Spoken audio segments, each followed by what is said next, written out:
bulanan 500 lebih, kereta dekat-dekat boleh cubakan dengan full on. Untuk kawan-kawan yang gaji 1,800 dan ke atas dah layak untuk mohon kereta ni. So, ini adalah Prodo Myvi tahun 2018 1.3 Spec X. So, harga kereta 37,800 yang harga ni without road tax dengan insurance. Kereta juga datang dengan full service record Prodo Malaysia. So, yorang tak perlu risau mileage kereta ni tak betul. Okey, kereta masih boleh full on lah. Dia boleh cuba sahaja dekat-dekat. Lepas tu dalam 8 tahun begitulah. Okey.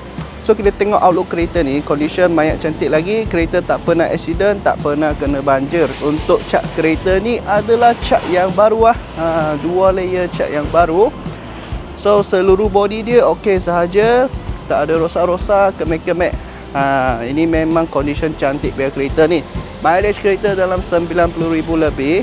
So, yang ni Myvi Gen 3 ni dia menggunakan fog lamp lah. Sebab ini dia Gen 3 betul-betul, bukan 3.5. Okey, engine kereta pun banyak smooth lagi. So, kereta ni juga datang dengan jajan lah. Owner sebelum dah memasang sport rim untuk anda. Nut yang warna purple lah. Semua ikut sekali.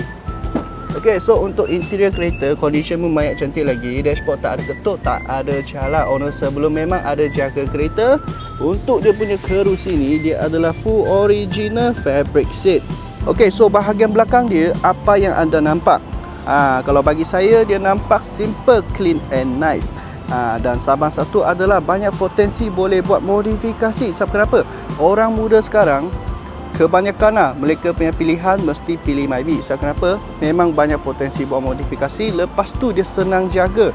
Dan yang paling penting, kereta ni maintenance cost rendah, sama satu jimat minyak. So, kawan-kawan, jika korang ada berminat dengan kereta ni, cepat-cepat PM dengan saya. Dan jangan lupa nak cari kereta yang berkualiti, mestilah datang ke JB Auto World. Kita jumpa next video.